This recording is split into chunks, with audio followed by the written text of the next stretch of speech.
Hello दोस्तों, edu knowledge fact 07 के channel में आपका स्वागत है। मैं इस वीडियो के माध्यम से आपको संविधान, जिसको इंग्लिश में कॉन्स्टिट्यूशन बोला जाता है, उसके हम टॉप 20 क्वेश्चन बताने वाले हैं जो प्रतियोगी परीक्षाओं में बार बार पूछे जाते हैं। तो चलता हूँ कॉन्स्टिट्यूशन के टॉप 20 क्वेश्चन बताने।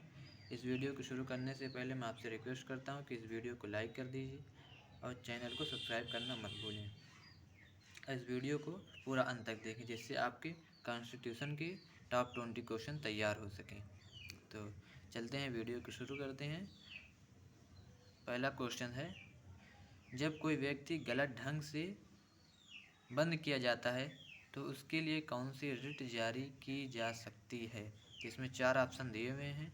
जिस भाई बहन दोस्त को पता हो वो कमेंट बॉक्स में ज़रूर कमेंट करें। इसमें 4 ऑप्शन दिए हुए हैं। पहला है परमादेश, दूसरा है बंदी प्रत्यक्षीकरण, और तीसरा है अधिकार परीक्षा, और चौथा जो है प्रतिषेध है। तो इसका राइट आंसर हो जाएगा दूसरा वाला ऑप्शन जो है बंदी प्रत्यक्षीकरण। जो बंदी प्रत्यक्षीकरण है इसका राइट आंसर हो जाएगा। जब कोई व्यक्ति गलत ढंग से बंद किया जाता है तो उसके लिए बंदी प्रत्यक्षीकरण जो है वो उसके लिए रिट जारी की जा सकती है, बंदी। अब इसके दूसरे क्वेश्चन की तरफ चलते हैं। दूसरा क्वेश्चन क्या कहता है? दूसरा क्वेश्चन कहता है भारतीय संविधान प्रणाली क्या है। पहला है संसदीय है, दूसरा है राजतंत्रात्मक है, तीसरा है अध्यक्षात्मक है, और चौथा जो है कोई नहीं। तो भारतीय संविधान प्रणाली जो है वो एक संसदीय प्रणाली है। इसका पहला वाला ऑप्शन जो है वो सही है दोस्तों। अब हम इसके तीसरे क्वेश्चन की तरफ चलते हैं। तीसरा क्वेश्चन क्या कहता है देखते हैं। कहता है संसद की संरचना होती है। संसद की संरचना होती है। तो इसमें 4 ऑप्शन दिए हुए हैं। पहला है लोकसभा से, दूसरा है राज्यसभा से, और तीसरा जो है लोकसभा एवं राज्यसभा से, और चौथा जो है लोकसभा, राज्यसभा एवं राष्ट्रपति। तो संसद की जो संरचना होती है दोस्तों वो लोकसभा, राज्यसभा एवं राष्ट्रपति से होती है। इसका जो डी वाला ऑप्शन है वो सही हो जाएगा। अब चलते हैं इसके चौथे क्वेश्चन की तरफ। चौथा क्वेश्चन कहता है प्रसाद का सिद्धांत, प्रसाद का सिद्धांत किस अनुच्छेद में सम्मिलित है। इसमें 4 ऑप्शन दिए हुए हैं। पहला है अनुच्छेद, जिसको हम इंग्लिश में आर्टिकल बोलते हैं। आर्टिकल 200, आर्टिकल 301, फिर आर्टिकल 311, फिर आर्टिकल 310। तो इसका प्रसाद का जो सिद्धांत है दोस्तों वो 310 के तहत किस प्रसाद का सिद्धांत जो है किस अनुच्छेद में सम्मिलित है। तो प्रसाद का सिद्धांत जो है वो आर्टिकल 310 में सम्मिलित है, अर्थात डी वाला ऑप्शन जो है वो सही हो जाएगा। अब इसके पाँचवें क्वेश्चन की तरफ चलते हैं। पाँचवा क्वेश्चन क्या कहता है देखते हैं। कहता है कि अनुच्छेद अनुच्छेद अनुच्छेद 356 के अधीन राज्य में राष्ट्रपति शासन की अधिकतम सीमा होती है। तो इसमें 4 ऑप्शन दिए हुए हैं।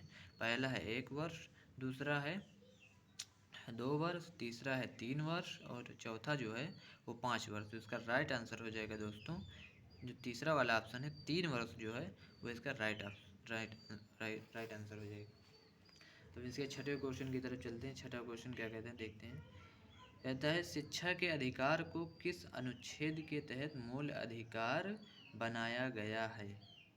शिक्षा के अधिकार को किस अनुच्छेद के तहत मूल अधिकार बनाया गया है। तो इसमें 4 ऑप्शन दिए हुए हैं।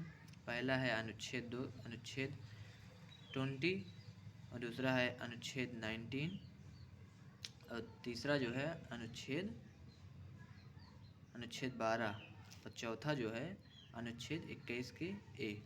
तो इसका राइट आंसर हो जाएगा डी वाला ऑप्शन जो है 21 का ए जो है वो इसका राइट आंसर हो जाएगा। शिक्षा के अधिकार को 21 ए यानी आर्टिकल 21 ए के तहत मूल अधिकार बनाया गया है। अब इसके सातवें क्वेश्चन की तरफ चलते हैं। क्या कहता है सातवां क्वेश्चन कहता है पंचायती राज्य के संबंध में कौन सी समिति कार्यरत नहीं थी। पंचायती राज्य के संबंध में कौन सी समिति कार्यरत नहीं थी। तो इसमें 4 ऑप्शन दिए हुए हैं। पहला है बलवंत राय मेहता समिति, दूसरा है अशोक मेहता समिति, और तीसरा है डॉक्टर ML सिंघवी समिति, और चौथा जो है स्वर्ण सिंह कमेटी। तो इसका राइट आंसर हो जाएगा चौथा वाला जो ऑप्शन है स्वर्ण सिंह कमेटी जो है इसका राइट आंसर हो जाएगा। पंचायती राज के संबंध में जो है स्वर्ण सिंह कमेटी कार्यरत नहीं थी। अब इसके 8वें क्वेश्चन की तरफ बढ़ते हैं। 8वां क्वेश्चन क्या कहते हैं दोस्तों, भारत के संविधान का अनुच्छेद 371 का संबंध किससे है? भारत के संविधान का अनुच्छेद 371 का संबंध किससे? तो इसमें 4 ऑप्शन दिए हुए हैं। पहला है उत्तर प्रदेश एवं मध्य प्रदेश, दूसरा है जम्मू कश्मीर एवं पंजाब, और तीसरा जो है दोस्तों तीसरा जो है तमिलनाडु है, और चौथा जो है महाराष्ट्र एवं गुजरात से। तो इसका राइट आंसर हो जाएगा चौथा वाला जो ऑप्शन है महाराष्ट्र एवं गुजरात, इसका सही उत्तर हो जाएगा। भारत के संविधान का अनुच्छेद 371 महाराष्ट्र एवं गुजरात से संबंधित है। अब इसके 9वें क्वेश्चन की तरफ चलते हैं। 9वां क्वेश्चन कहता है संविधान सभा के अस्थाई अध्यक्ष कौन थे? संविधान सभा के अस्थाई अध्यक्ष कौन थे? तो इसमें 4 ऑप्शन दिए हुए हैं। पहला है BN राव, दूसरा है BR अम्बेडकर, और तीसरा है डॉक्टर राजेंद्र प्रसाद जो भारत के पहले राष्ट्रपति थे, और चौथा जो है सच्चिदानंद सिन्हा। तो इसका राइट आंसर हो जाएगा तीसरा वाला जो ऑप्शन है, इसका राइट आंसर है। संविधान सभा के अस्थायी अध्यक्ष जो थे डॉक्टर राजेंद्र प्रसाद जी थे। हम इसके 10वें क्वेश्चन की तरफ चलते हैं। 10वां क्वेश्चन कहता है भारतीय संविधान सभा की स्थापना कब हुई? दोस्तों भारतीय संविधान सभा की स्थापना कब हुई? तो इसमें 4 ऑप्शन दिए हुए हैं। पहला है 10 जून 1946, दूसरा है 9 दिसंबर 1946, और तीसरा जो है 26 नवंबर 1949, और चौथा जो है 26 दिसंबर 1949। तो भारतीय संविधान सभा की स्थापना जो हुई थी दोस्तों वो 9 दिसंबर 1946 को। इसका राइट आंसर हो जाएगा 9 दिसंबर 1946 को। इसका जो दूसरा वाला ऑप्शन है 9 दिसंबर 1946, इसका राइट आंसर हो जाएगा। अब हम इसके 11वें क्वेश्चन की तरफ चलते हैं। 11वां क्वेश्चन क्या कहता है देखते हैं। 11वां क्वेश्चन कहता है लिखित संविधान की अवधारणा ने कहाँ जन्म लिया? जो लिखित संविधान है लिखा गया है उस अवधारणा ने कहाँ जन्म लिया? तो इसमें 4 ऑप्शन दिए हुए हैं। पहला है फ्रांस, दूसरा है संयुक्त राज्य अमेरिका, और तीसरा जो है ब्रिटेन, और चौथा जो है स्विट्जरलैंड। तो इसका राइट आंसर हो जाएगा जो पहला वाला ऑप्शन है फ्रांस ने लिखित संविधान की अवधारणा, यानी जो फ्रांस देश है वहाँ से लिखित संविधान की अवधारणा का जन्म हुआ। पहला ऑप्शन है वो सही हो जाएगा दोस्तों।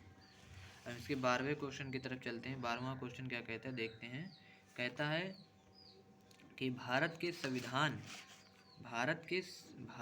संविधान का निर्माता किसे माना जाता है? इसमें 4 ऑप्शन दिए हुए हैं। पहला कहता है महात्मा गांधी, दूसरा BR अम्बेडकर, और तीसरा जवाहरलाल नेहरू, और चौथा जो है BN राव। तो भारत के संविधान का निर्माता माना जाता है जिसे वो हैं भीमराव अम्बेडकर जी हैं। भीमराव अम्बेडकर को संविधान का निर्माता माना जाता है क्योंकि इन्होंने पूरा संविधान लिखा था। हम इसके 13वें क्वेश्चन की तरफ चलते हैं। 13वां क्वेश्चन कहता है कि भारतीय संविधान में समवर्ती सूची किस संविधान से ली गई है? भारतीय संविधान में समवर्ती सूची किस संविधान से ली गई है? तो इसमें भी 4 ऑप्शन दिए हुए हैं। पहला है USA, दूसरा है कनाडा, और तीसरा जो है दोस्तों जर्मनी, और चौथा है ऑस्ट्रेलिया। तो इसका राइट आंसर हो जाएगा भारतीय संविधान में समवर्ती सूची जो ली गई है वो ऑस्ट्रेलिया के संविधान से ली गई है समवर्ती सूची। तो इसका जो डी वाला ऑप्शन है वो सही हो जाएगा। तो हम इसके अगले क्वेश्चन की तरफ बढ़ते हैं। अगला क्वेश्चन क्या कहते हैं देखते हैं। कहता है संसदीय शासन प्रणाली किस देश में सर्वप्रथम विकसित हुई? इसमें 4 ऑप्शन दिए हुए हैं। पहला है ब्रिटेन, दूसरा है बेल्जियम, और तीसरा जो है फ्रांस, और चौथा जो है स्विट्जरलैंड। तो संसदीय शासन प्रणाली जो है वो ब्रिटेन, जो पहला ऑप्शन है ब्रिटेन, सर्वप्रथम वहीं विकसित हुई थी ब्रिटेन में। संसदीय शासन प्रणाली जो है वो ब्रिटेन में विकसित हुई। इसका जो पहला वाला ऑप्शन है वो सही हो जाएगा। अब इसके 15वें क्वेश्चन की तरफ बढ़ते हैं। क्या कहता है 15वां क्वेश्चन, देखते हैं। कहता है वर्तमान में भारतीय संविधान में कुल कितनी अनुसूचियां हैं? तो इसमें 4 ऑप्शन दिए हुए हैं। पहला है 8, दूसरा है दोस्तों 10, तीसरा है 12 और चौथा जो है 14। तो वर्तमान में भारतीय संविधान में कुल 12 अनुसूचियां सम्मिलित हैं। 12 अभी जो हैं वर्तमान में 12 अनुसूचियां भारतीय संविधान में हैं। इसका जो सी वाला ऑप्शन है वो सही हो जाएगा दोस्तों। अब इसके 16वें क्वेश्चन की तरफ बढ़ते हैं। 16वां क्वेश्चन क्या कहता है? 16वां क्वेश्चन कहता है भारतीय संविधान की 10वीं अनुसूची किससे संबंधित है? भारतीय संविधान की 10वीं अनुसूची जो है किससे संबंधित है? तो इसमें 4 ऑप्शन दिए हुए हैं। पहला है दल बदल कानून, दूसरा है संघ की भाषाएं और तीसरा जो है जम्मू कश्मीर को विशेष दर्जा और चौथा जो है कोई नहीं। तो इसका राइट आंसर हो जाएगा भारतीय संविधान की 10वीं अनुसूची जो है वो दल बदल कानून से संबंधित है, जिसका पहला वाला जो ऑप्शन है वो सही हो जाएगा दोस्तों। अब इसके 17वें क्वेश्चन की तरफ बढ़ते हैं। 17वां क्वेश्चन कहता है कि 17वां क्वेश्चन कहता है संसद को संविधान संशोधन का अधिकार दिया गया। संसद को यानी पार्लियामेंट को संविधान संशोधन का अधिकार दिया गया। तो इसमें 4 ऑप्शन दिए हुए हैं। पहला है अनुच्छेद 349 और दूसरा है अनुच्छेद 368 और तीसरा जो है अनुच्छेद 390 और चौथा जो है अनुच्छेद 351। तो इसका राइट आंसर हो जाएगा दूसरा वाला ऑप्शन जो है अनुच्छेद 368 के तहत संसद को संविधान संशोधन का अधिकार दिया गया। दोस्तों दूसरा वाला जो ऑप्शन है वो सही हो जाएगा। अब हम इसके 18वें क्वेश्चन की तरफ चलते हैं। 18वां क्वेश्चन क्या कहता है देखते हैं। कहता है हिमाचल प्रदेश को राज्य का दर्जा प्रदान किया गया। हिमाचल प्रदेश को राज्य का दर्जा प्रदान किया गया। तो इसमें 4 ऑप्शन दिए हुए हैं दोस्तों। पहला है 1956 में, दूसरा है 1967 में, तीसरा है 1970 में और चौथा जो है 1975 में। तो हिमाचल प्रदेश को राज्य का दर्जा जो प्रदान किया गया था वो 1970 में। इसका जो तीसरा वाला ऑप्शन है 1970 वो सही हो जाएगा दोस्तों। अब इसके अगले क्वेश्चन की तरफ बढ़ते हैं। अगला क्वेश्चन और आखिरी क्वेश्चन जो है वो कहता है भारत में एकल नागरिकता की अवधारणा कहाँ से अपनाई गई? भारत में एकल नागरिकता जो है सिंगल नागरिकता जो है की अवधारणा कहाँ से अपनाई गई? तो इसमें 4 ऑप्शन दिए हुए हैं। पहला है इंग्लैंड से, दूसरा है USA से और तीसरा है कनाडा से और चौथा है फ्रांस से। तो इसका राइट आंसर हो जाएगा जो इंग्लैंड है। इंग्लैंड भारत में एकल नागरिकता यानी सिंगल नागरिकता की अवधारणा जो है इंग्लैंड से अपनाई गई थी। इसका पहला वाला ऑप्शन सही हो जाएगा। हेलो स्टूडेंट, जिसको भी ये वीडियो अच्छी लगी लाइक करें और चैनल को सब्सक्राइब करना मत भूलें। तो चलते हैं